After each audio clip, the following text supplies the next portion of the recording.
Breaking bad आज तक का सबसे ज़्यादा हिट सीरीज जिससे पूरी दुनिया पसंद करती है। ब्रेकिंग बैड को one of the greatest shows भी माना जाता है। इसके सभी कैरेक्टर्स इतने ज़्यादा मेमोरेबल हैं, इसकी स्टोरी इतनी ज़्यादा कमाल है।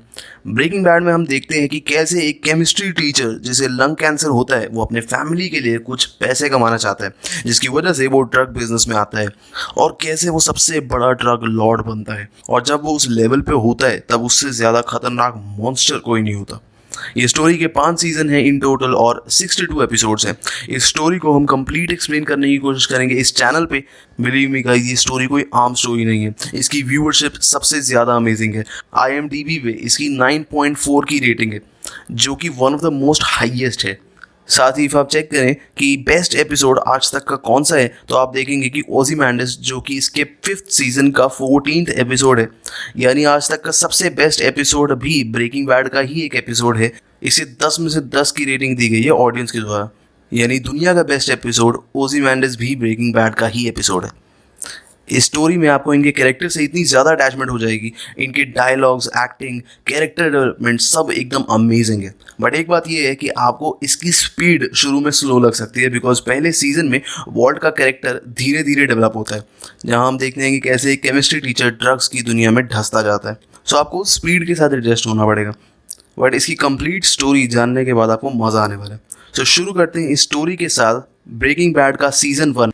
इफ़ आपको ये वीडियो पसंद आए तो इस वीडियो को लाइक करें, शेयर करें और चैनल को सब्सक्राइब जरूर कीजिएगा।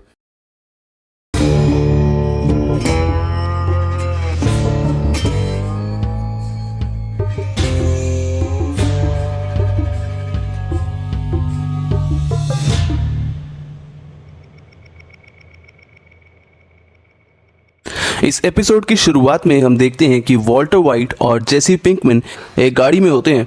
वॉल्ट बहुत तेज़ी से गाड़ी चला रहा होता है। उनके साथ 2 लोग और होते हैं जो बेहोश पड़े होते हैं। वॉल्ट बहुत ही तेज़ी से गाड़ी चला रहा होता है और उस सीन को देख के लगता है कि उनके पीछे पुलिस पड़ी है। ज़्यादा स्पीड में गाड़ी चलाने की वजह से गाड़ी आउट ऑफ कंट्रोल हो जाती है और एक गड्ढे में गिर जाती है। वॉल्ट अपना एक वीडियो कैमरा निकालता है और गाड़ी से बाहर निकल के अपनी फैमिली के लिए एक मैसेज रिकॉर्ड करता है। उसे लगता है कि पुलिस उसे अब पकड़ने ही वाली है, इसलिए वो अपनी फैमिली के लिए एक आखिरी मैसेज रिकॉर्ड करना चाहता था। और फिर वो अपनी गन को आती हुई उस व्हीकल के सामने तान देता है और यहाँ से स्टोरी शुरू होती है। शुरुआत से कहानी 3 हफ्ते पहले से शुरू होती है। सुबह वॉल्ट अपनी फैमिली के साथ नाश्ता कर रहा होता है और आज उसका बर्थडे भी होता है।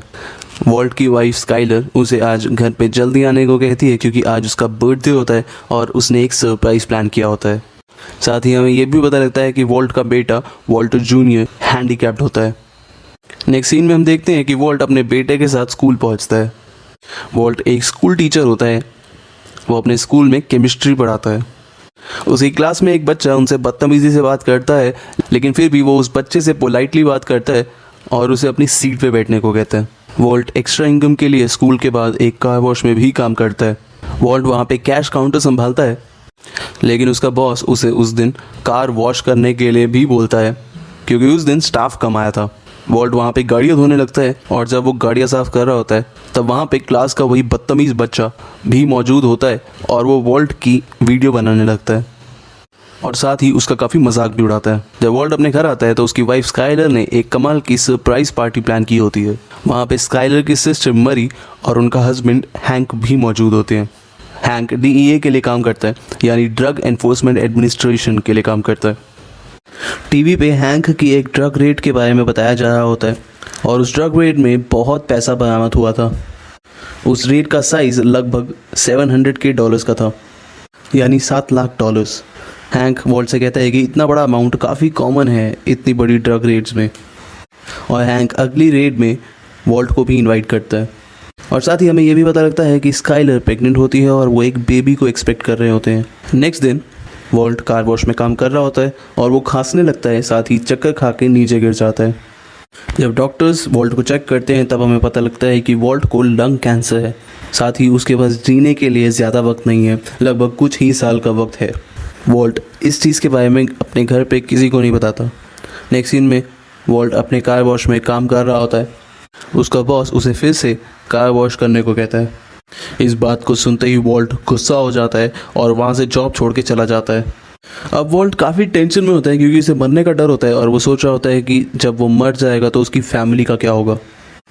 वॉल्ट हैंक से बात करता है और वो उसे कहता है कि वो ड्रग्स के छापे में जाना चाहता है। वॉल्ट हैंक के साथ ड्रग रेड में जाता है और वो सब एक गाड़ी में बैठे होते हैं। उस छापे में एक सस्पेक्ट पकड़ा जाता है जिसका नाम होता है एमिलियो कोयामा। तभी वॉल्ट खिड़की की तरफ देखता है। वो देखता है कि उसका पुराना स्टूडेंट जेसी पिंकमैन जो कि वहाँ से भागने की कोशिश कर रहा होता है। वॉल्ट समझ जाता है कि जेसी डीईए से भागने की कोशिश कर रहा है और वॉल्ट ये भी समझ जाता है कि जेसी भी इन सब कामों में इन्वॉल्व है।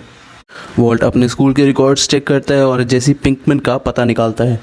अब वॉल्ट जेसी से मिलने के लिए उसके घर जाता है। वॉल्ट जेसी को पार्टनरशिप ऑफर करता है। वो कहता है कि वो उसके साथ मिल के इस काम में पार्टनरशिप करना चाहता है, यानी कि वॉल्ट मैथ कुक करेगा और जेसी ऑपरेशन संभालेगा, यानी कि सेल्स संभालेगा। वॉल्ट कहता है कि उसे केमिस्ट्री पता है और जेसी को बिजनेस के बारे में पता है और वो दोनों मिलके एक बढ़िया टीम बना सकते हैं। जेसी वॉल्ट को सीरियसली नहीं लेता और उसे मना कर देता है। वॉल्ट जेसी से कहता है कि अगर तुम हाँ बोलोगे तो ठीक है, वरना मैं तुम्हें भी डीईए को सौंप दूंगा। अब अगले दिन वॉल्ट अपने स्कूल से केमिस्ट्री के काफ़ी इक्विपमेंट्स चुरा लेता है ताकि वो उनमें मैथ कुक कर सके। वो सभी इक्विपमेंट्स लेके जेसी के घर पहुंचता है। वॉल्ट जेसी से कहता है कि हम मैथ बहुत ही साइंटिफिक तरीके से और बहुत ही बढ़िया तरीके से कुक करेंगे ताकि हमारा बनाया हुआ मैथ सबसे अच्छी क्वालिटी का हो और सबसे ज़्यादा डिमांड में हो। जेसी वॉल्ट से कहता है कि हम घर में मैथ कुक नहीं कर सकते, इसलिए हमें कोई दूसरी जगह ढूंढनी होगी जहाँ पे हम आसानी से मैथ कुक कर सकें और इसी वजह से उन्हें एक वैन चाहिए जिसमें वो मैथ को कुक कर सकें। अब नेक्स्ट सीन में हम देखते हैं कि वॉल्ट अपने सभी पैसे निकाल लेता है और जेसी पिंकमैन को दे देता है ताकि वो उन पैसों से एक वैन रेंट पे ले सके। अब नेक्स्ट सीन में हम देखते हैं कि वॉल्ट अपनी फैमिली के साथ शॉपिंग करने आया होता है जहाँ पे जूनियर वॉल्ट अपने लिए जीन्स ट्राई कर रहा होता है, लेकिन उसे अपने डैड की हेल्प की ज़रूरत पड़ती है क्योंकि वो हैंडीकैप्ड होता है। अब वॉल्ट उसकी इस काम में मदद करता है और जब जूनियर वॉल्ट बाहर निकलता है तो कुछ लड़के उसका इसी बात पे मजाक उड़ाने लगते हैं, जिस वजह से वॉल्ट और स्काइलर भी बहुत गुस्सा होते हैं। वॉल्ट स्काइलर से कहता है कि मैं अभी आता हूँ और वो वहाँ से बाहर निकल जाता है। वो लड़के उसके बाद भी वॉल्टर जूनियर का मजाक उड़ा ही रहे होते हैं कि तभी एंट्री गेट से वॉल्ट आता है और उन लड़कों को बहुत बुरी तरीके से पीटता है और फिर वो लड़के वहाँ से भाग जाते हैं। नेक्स्ट सीन में हम देखते हैं कि वॉल्ट और जेसी डेजर्ट में पहुँचते हैं जहाँ उन्हें कोई देख नहीं सकता और वो यहाँ पे आसानी से मैथ कुक कर सकते हैं। उस वैन में वो सब सेटअप बना लेते हैं और वॉल्ट अपने सभी कपड़े निकाल लेता है क्योंकि वो ये नहीं चाहता कि उसके कपड़े कंटेमिनेट हो जाए, यानी उसके कपड़ों में मैथ की स्मेल नहीं आनी चाहिए। अब वॉल्ट बहुत ही कमाल के तरीके से मैथ कुक करने लगता है और बनाने के बाद जेसी को दिखाता है। जेसी उससे कहता है कि इस प्रोडक्ट की क्वालिटी बहुत ही बढ़िया है, ये क्रिस्टल मैथ है और क्रिस्टल काफ़ी बड़ा है, इसीलिए इसका बहुत ही बढ़िया प्राइस मिलेगा और ये बहुत ही ज़्यादा सेल होगा। और वो ये भी जानता है कि इसको किसे सेल करना है। अब जेसी वो क्रिस्टल मैथ लेके क्रेजी 8 के पास जाता है। क्रेजी 8 उसके प्रीवियस पार्टनर एमिलियो का भाई होता है और यहाँ पे हम ये भी देखते हैं कि एमिलियो भी जेल से बाहर आ चुका है, उसे बेल मिल गई थी। अब क्रेजी 8 और एमिलियो जेसी से पूछते हैं कि ये मैथ तुमने कैसे बनाया या ये मैथ तुम्हें कहाँ से मिला। फिर जेसी क्रेजी 8 और एमिलियो को लेके उस वैन के पास पहुँचता है। जब एमिलियो वॉल्ट को देखता है तो वो उसे पहचान लेता है ड्रग रेड से। उसे लगता है कि ये डीईए के साथ शामिल है। वो जेसी को ज़मीन पे लिटा देते हैं और उस पर बंदूक तान देते हैं। अब क्रेजी 8 भी वॉल्ट को मारने ही वाला होता है, लेकिन वॉल्ट उससे कहता है कि अगर तुम जानना चाहते हो कि इस तरीके का क्रिस्टल मैथ कैसे बनाया जाता है तो मैं तुम्हें सिखा सकता हूँ। वॉल्ट उन दोनों को अपने वैन में ले जाता है। हम देखते हैं कि क्रेजी 8 और एमिलियो दोनों वैन में चले जाते हैं और वॉल्ट को मैथ कुक करते हुए देखने लगते हैं। एमिलियो एक सिगरेट पी रहा होता है और वो उसे वैन के बाहर फेंक देता है, जिसकी वजह से वैन के बाहर आग लगना शुरू हो जाती है। तभी वॉल्ट वहाँ पे केमिकल्स की कॉम्बिनेशन की मदद से एक धमाका करता है। उस पूरी वैन में गैस फैल जाती है जो कि बहुत ही पॉइजनस गैस होती है। उस पॉइजनस गैस से कोई भी मर सकता है। वॉल्ट उस रिएक्शन को करके उस वैन से बाहर निकल जाता है और वैन को लॉक कर देता है और अंदर क्रेजी 8 और एमिलियो दोनों उस गैस की वजह से बेहोश हो जाते हैं। जो सिगरेट एमिलियो ने बाहर फेंका था, उस सिगरेट की वजह से वहाँ पड़ी घास में आग लग जाती है, जिसकी वजह से बहुत ज़्यादा धुआं फैल जाता है। वॉल्ट उस आग को बुझाने की कोशिश भी करता है, लेकिन वो नाकामयाब होता है। वॉल्ट उस आग को नहीं बुझा पाता और वो गाड़ी लेके वहाँ से निकलता है। और यहीं पे हम एपिसोड के फर्स्ट सीन पे आते हैं, जहाँ पे वॉल्ट बहुत तेज़ी से गाड़ी चला रहा होता है और वो गाड़ी गड्ढे में गिर जाती है। वो अपनी फैमिली के लिए मैसेज रिकॉर्ड करता है। हमें एक बहुत तेज़ सायरन की आवाज़ सुनाई दे रही होती है। उसे देख के लगता है कि पुलिस उसके पीछे पड़ी हुई है। वॉल्ट गन पॉइंट करता है आने वाली उस व्हीकल की तरफ। साथ ही में वो अपनी जान लेने की भी कोशिश करता है, लेकिन वो ऐसा नहीं कर पाता। जैसे ही वो गाड़ी नज़दीक आती है तब हम देखते हैं कि वो पुलिस की गाड़ी नहीं थी, वो एक फायर ब्रिगेड की गाड़ी थी। और ये उस आग को बुझाने के लिए आई होती है जो एमिलियो के फेंके हुए उस सिगरेट की वजह से लगी थी। फायर ब्रिगेड के जाने के बाद जैसी होश में आता है और वॉल्ट से पूछता है कि उन दोनों को क्या हुआ है। वॉल्ट कहता है कि ये दोनों अब मर चुके हैं, क्योंकि जो पॉइजनस केमिकल उसने क्रिएट किया था उसकी वजह से किसी की भी डेथ हो सकती है। और इसी के साथ ये एपिसोड यहीं पे ख़त्म हो जाता है। सेकेंड एपिसोड की शुरुआत में हम देखते हैं एक टो ट्रक उस गड्ढे में गिरी वैन को बाहर निकालता है। वॉल्ट और जेसी उस टो ट्रक ड्राइवर को गीले नोट देते हैं। नेक्स्ट सीन में वॉल्ट जेसी से कहता है कि ये वैन हम तुम्हारे घर पे लगाएंगे और इस सब मेस को साफ करेंगे। जैसे ही वो वहां से निकलते हैं उन्हें पीछे से एक आवाज सुनाई देने लगती है। उन्हें पता लगता है कि एमिलियो या क्रेजी एट में से कोई एक जिंदा है। अब सीन शिफ्ट होता है प्रेजेंट में, जहाँ पे हम देखते हैं वॉल्ट अपने बाथरूम में ही सो रहा होता है। नेक्स्ट सीन में वॉल्ट, स्काइलर और वॉल्टर जूनियर तीनों ब्रेकफास्ट कर रहे होते हैं कि तभी जेसी पिंकमैन का फोन आता है। जेसी वॉल्ट से कहता है कि क्रेजी एट अभी भी जिंदा है और उस वैन से अभी भी उसकी आवाज़ें आ रही हैं। स्काइलर वॉल्ट को फ़ोन पे बातें करते हुए सुनती है और उसे थोड़ा सा शक होता है।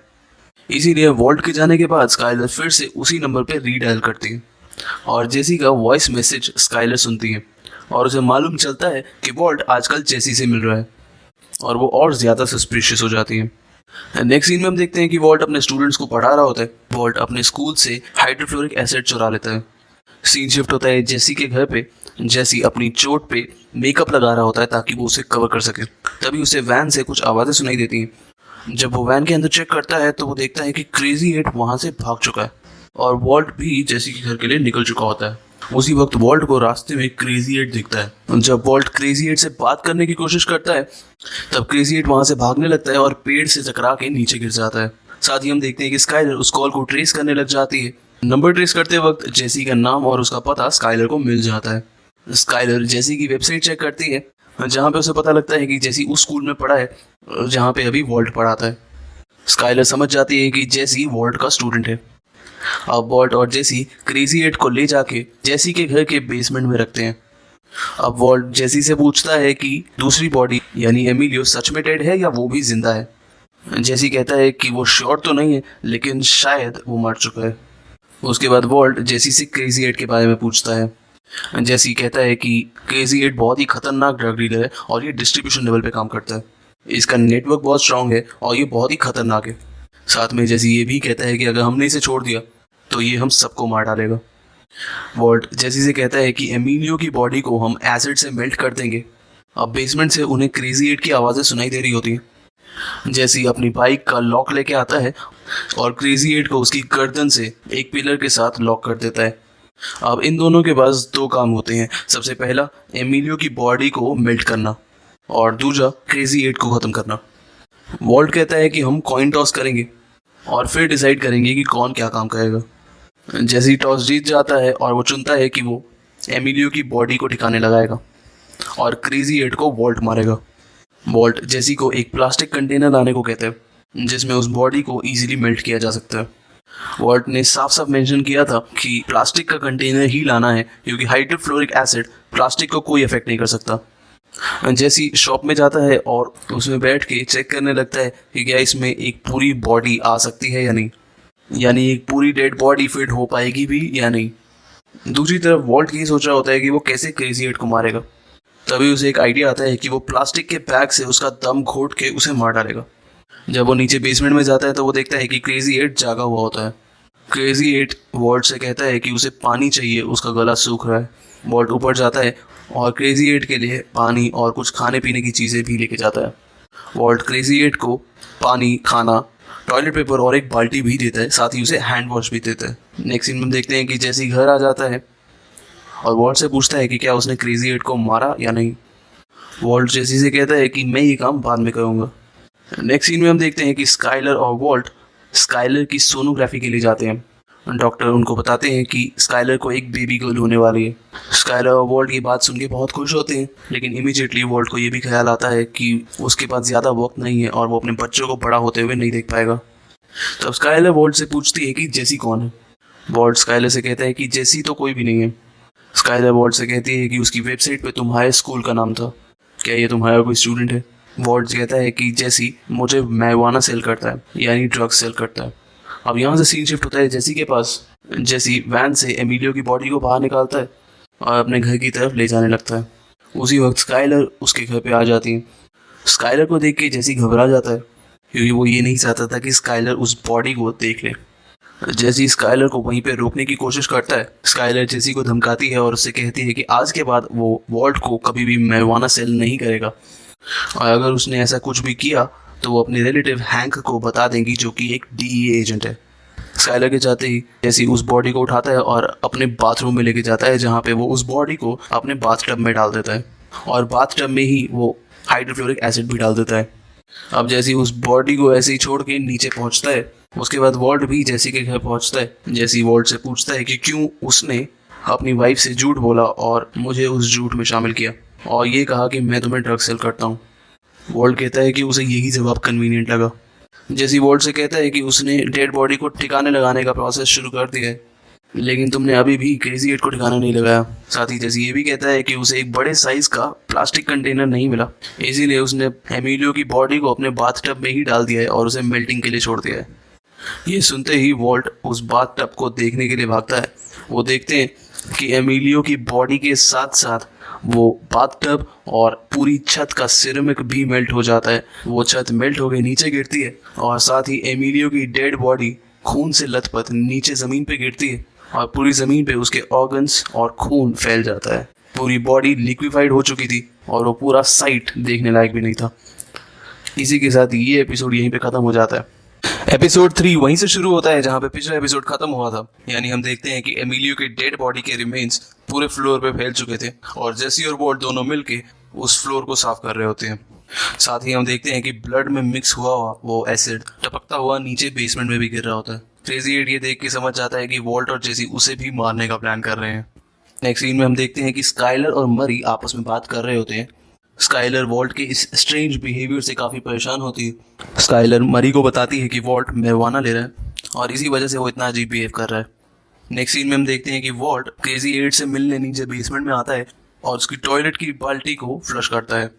क्रेजी एट वॉल्ट से जान पहचान बढ़ाने की कोशिश करता है, ताकि वो वॉल्ट से दोस्ती बढ़ा के अपनी जान बचा सके। क्रेजी एट वॉल्ट से कहता है कि जेसी ने मुझे तुम्हारे बारे में सब कुछ बताया है, तुम क्या काम करते हो, तुम्हारी फैमिली में कितने लोग हैं। इस बात को सुन के वॉल्ट को जेसी पे काफी गुस्सा आता है। साथ ही क्रेजी एट वॉल्ट से ये भी कहता है कि जिस तरीके से तुमने मुझे यहाँ पे बांध के रखा है वो बहुत ही शर्मनाक है। मैं अपने सबसे बड़े दुश्मन को भी इस तरीके से कभी ट्रीट नहीं करता। क्योंकि वॉल्ट जेसी से काफी गुस्सा होता है, वो जेसी को ढूंढने लगता है। जेसी बाथरूम में होता है और वॉल्ट डायरेक्टली डोर ओपन करके अंदर घुस जाता है, और हम देखते हैं कि जेसी अंदर बाथरूम में बैठा ड्रग्स एंजॉय कर रहा होता है। वॉल्ट जेसी पे अटैक करता है और साथ ही उसका मैथ उठा के नीचे फेंक देता है। जेसी अपनी गाड़ी की तरफ भागता है, लेकिन वॉल्ट उसे पकड़ लेता है और उनमें झगड़ा होने लगता है। जेसी उससे कहता है कि मैंने अपना काम कंप्लीट कर दिया, अब तुम्हें अपना काम कंप्लीट करना है, तुम्हें उस पर ध्यान देना चाहिए, क्रेजी एट को ख़त्म करना होगा। अब सीन शिफ्ट होता है और हम देखते हैं कि मरी हैंक से बात कर रही होती है। मरी को ये लगता है कि मैरिजुआना कंज्यूम करने वाला वॉल्ट जूनियर है। मरी हैंक से कहती है कि वॉल्टर जूनियर शायद मैरिजुआना कंज्यूम करता है, तो तुम्हें उसे थोड़ा डराना होगा और समझाना होगा कि ये सब चीज़ें करना गलत है। इसी दौरान मरी एक सैंडल शॉप में होती है और एक सैंडल ट्राई कर रही होती है, और हम देखते हैं कि मरी उस सैंडल को ट्राई करने के बाद उसे चुरा लेती है और अपने पुराने शूज़ वहीं पे छोड़ जाती है। हैंक भी वॉल्टर जूनियर को ये समझा देता है कि मैरिजुआना कंज्यूम करना एक गलत आदत है। अब हम देखते हैं कि देर रात वॉल्ट एक बुक में प्रोज एंड कॉन्स लिख रहा होता है क्रेजी एट को मारने के लिए। वॉल्ट देर रात तक अपने घर नहीं गया होता। वो स्काइलर को कॉल करके बताता है कि उसे आज कार वॉश में ज़्यादा वक्त लगने वाला है, इसीलिए आज वो घर आने में लेट हो जाएगा। बट स्काइलर को ये पता होता है कि उसने एक वीक पहले ही वो जॉब छोड़ दी है। उसे पता होता है कि वॉल्ट झूठ बोल रहा है। वॉल्ट उससे कहता है कि मैं घर आके तुम्हें सब सच्चाई समझाऊंगा, बट स्काइलर गुस्से में होती है और उससे कहती है कि आज घर आने की ज़रूरत नहीं है। नेक्स्ट सीन में क्रेजी एट चिल्ला रहा होता है और वो कहता है कि उसे खाने के लिए कुछ चाहिए। वॉल्ट उसके लिए एक सैंडविच तैयार करता है और जैसे ही वो नीचे पहुंचता है उसे बहुत खांसी आने लगती है और वो चक्कर खा के नीचे गिर जाता है, और वो जो प्लेट अपने साथ लाया था वो भी टूट जाती है। वो वहीं पे बेहोश पड़ा रहता है। जब उसे होश आता है तब क्रेजी एट उससे कहता है कि मुझे लगा था कि तुम मर ही चुके हो। वॉल्ट फिर से ऊपर जाता है क्रेजी एट के लिए दूसरा सैंडविच तैयार करने के लिए। वॉल्ट उसके लिए एक दूसरा सैंडविच भी तैयार करता है और कुछ पीने के लिए भी लेके जाता है। वॉल्ट नीचे जाता है, क्रेजी एट को उसका सैंडविच देता है और उससे बातचीत करना शुरू करता है। क्रेजी एट वॉल्ट से कहता है कि अगर तुम मुझे मारने ही वाले हो तो मेरे बारे में इतना जानने की जरूरत नहीं है। क्रेजी एट उसे काफ़ी चीज़ें बताता है अपने और अपने फैमिली के बारे में। क्रेजी एट वॉल्ट को ये यकीन दिलाने की कोशिश करता है कि वो उसे कोई हानि नहीं पहुंचाएगा अगर वॉल्ट उसे छोड़ देता है तो। वॉल्ट भी ये सब बातें सुन के अपना माइंड चेंज कर लेता है और फाइनली डिसाइड करता है कि वो क्रेजी एट को नहीं मारेगा, क्योंकि उसे लगता है कि क्रेजी एट उसे कोई हानि नहीं पहुंचाएगा। फाइनली वो डिसाइड करता है कि वो क्रेजी एट को जाने देगा। वो क्रेजी एट के लॉक को खोलने के लिए चाबी लेने के लिए ऊपर जाता है। अब वो डस्टबिन में उस टूटी हुई प्लेट को पड़ा हुआ देखता है जो उसके बेहोश होने पे टूटी थी। वो उस प्लेट के टूटे हुए टुकड़ों को उठाता है और उन्हें साथ में जोड़ने की कोशिश करता है। उसे पता लगता है कि प्लेट का एक टुकड़ा तो मिसिंग है और वो समझ जाता है कि ये प्लेट का मिसिंग टुकड़ा क्रेजी एट के पास है। और वॉल्ट समझ जाता है कि जैसे ही वो क्रेजी एट को छोड़ेगा, क्रेजी एट उसे जान से मार डालेगा। वॉल्ट चाबी लेके नीचे जाता है और क्रेजी एट के लॉक को खोलने के लिए आगे बढ़ता है। क्रेजी एट भी अपनी जेब में पड़े उस प्लेट के टूटे हुए टुकड़े को निकालने लगता है कि तभी वॉल्ट उस लॉक को जोर से खींचता है और क्रेजी एट का गला दबाने लगता है। और फाइनली वॉल्ट क्रेजी एट का गला घोट के उसकी जान ले लेता है। इसी अटैक के बीच क्रेजी एट भी वॉल्ट पे हमला करने की कोशिश करता है और उस प्लेट के टुकड़े से वॉल्ट के पैर पे काफी घाव कर देता है, जिसकी वजह से वॉल्ट के पैर पे काफी चोटें आती हैं। क्रेजी एट को मारने के बाद वॉल्ट को काफी पछतावा भी होता है। नेक्स्ट सीन में देखते हैं कि हैंक और उसके बाकी डीईए के साथी उस डेजर्ट में पहुंचते हैं जहाँ पे एमिलियो की सिगरेट की वजह से आग लगी थी। तो उन सब की डिस्कशन को सुन के हमें समझ में आता है कि एमिलियो, जिसको बेल पे छोड़ा गया था, वो डीईए के लिए काम करने वाला था और वो डीईए को सब इंफॉर्मेशन देने वाला था। इसका मतलब अगर एमिलियो की मौत नहीं हुई होती तो वॉल्ट डेफिनेटली पकड़ा जाता। नेक्स्ट सीन में हम देखते हैं कि वॉल्ट घर जाता है और स्काइलर को फाइनली बता देता है कि उसे लंग कैंसर है। और इसी के साथ ये एपिसोड खत्म हो जाता है।